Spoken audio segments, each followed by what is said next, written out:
তো আমাদের রাজ্যে এই মুহূর্তে সব থেকে ভালো খবর হচ্ছে মাদ্রাসা সার্ভিস কমিশনের পরীক্ষার ডেট ঘোষণা।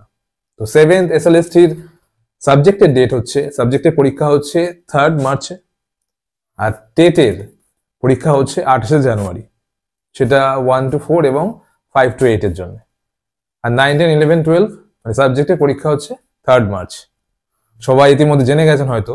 তো সেই পরীক্ষাটা, সাবজেক্টের পরীক্ষার হাতে সময় মাত্র ধরে নেওয়া যায় কমপক্ষে 40 দিন। তো কি স্ট্র্যাটেজি হতে পারে ছোট্ট করে আলোচনা করব আজকের এই ভিডিওতে। খুবই গুরুত্বপূর্ণ হবে যারা আগামীতে সাবজেক্টের পরীক্ষা দিচ্ছেন মাদ্রাসা সার্ভিস কমিশনে, তার জন্য খুব উপকার হবে। তো যারা নতুন আছেন তাদেরকে বলবো অবশ্যই সাবস্ক্রাইব করুন। এরকম আরো ইনফরমেটিভ ভিডিও দেখার জন্য অবশ্যই বেল আইকনটা প্রেস করতে একদম ভুলবেন না। তো চলুন আলোচনা শুরু করা যাক।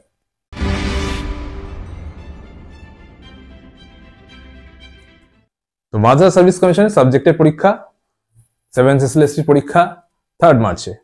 তো যারা চাকরি প্রার্থী তাদেরকে যদি আমরা দুটো ক্যাটাগরিতে ভাগ করে নিই, 1 যারা চর্চায় আছেন সারা বছর ধরে, 2 যারা চর্চায় নেই। তো দুজনের জন্যই কি স্ট্র্যাটেজি হতে পারে।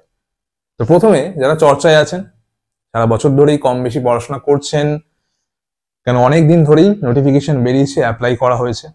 তো তাদের জন্য এই যে প্রথম, ধরুন আজকে 19 তারিখ, কালকে 20 তারিখ, এই মাসে আর 10টা দিন সময় পাবেন, 10 থেকে 11টা দিন। প্রথমেই আমি, যেহেতু সাবজেক্ট আমার ভূগোল, তো ভূগোলের ক্ষেত্রেই বলছি, 10টা ইউনিট আছে। 10টা ইউনিট একবার রিভাইজ করে নিন, দেখে নিন খুঁটিয়ে। তারপরে কি করা যাবে, নেটের প্রশ্নগুলো একটু দেখে নেওয়া যাবে বিগত বছরের, এবং তারপরে ঘড়ি ধরে 20 দিন মক টেস্ট দিতে হবে, এবং সেটা কিন্তু ওএমআর শিটে দিতে হবে। তবে কিন্তু প্র্যাকটিসটা খুব ভালো করে হবে। তো হয়ে গেল মোট 30 দিন, হাতে থাকছে 10 দিন। সেই 10 দিনে রিভাইজ দিতে হবে, রিভিশন দিতে হবে, এবং দিতে হবে আরো মক টেস্ট ঘড়ি ধরে ওএমআর শিটে।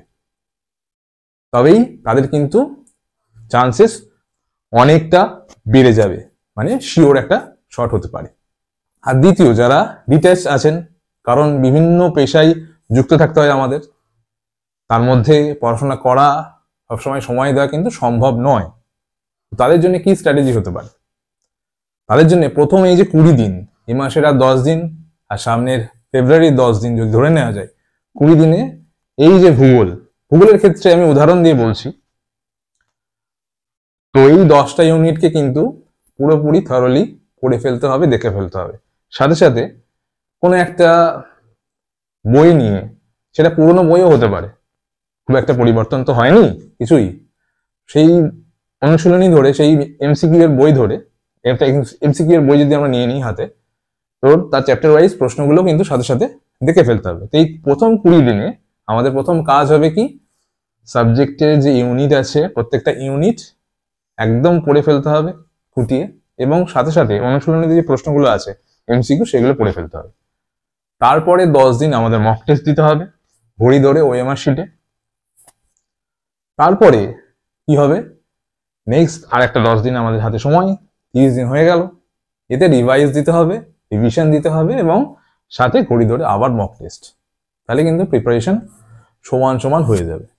এই করে কিন্তু 7th SLST মাদ্রাসা সার্ভিস কমিশনের পরীক্ষা কিন্তু ক্র্যাক করা সম্ভব। প্রত্যেকটা সাবজেক্ট ক্ষেত্রেই এরকম ভাবে যদি প্রিপারেশন নেওয়া যায়, তাহলে কিন্তু সম্ভব। বাজার চলতি বিভিন্ন বই আছে, আমি একটা আপডেটও দিয়ে দেবো, কি কি বই নতুন বেরিয়েছে, কোনটা কোন সাবজেক্টের জন্য ভালো হবে, সেটা নিয়ে একটা আপডেট ভিডিও এসে যাবে খুব তাড়াতাড়ি।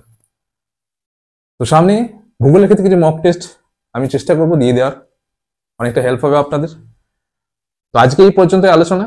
ভিডিওটা কেমন লাগলো অবশ্যই কমেন্ট করে জানাবেন, ভালো লাগলে অবশ্যই শেয়ার করবেন, এবং কমেন্টে জানাবেন আপনার মতামত।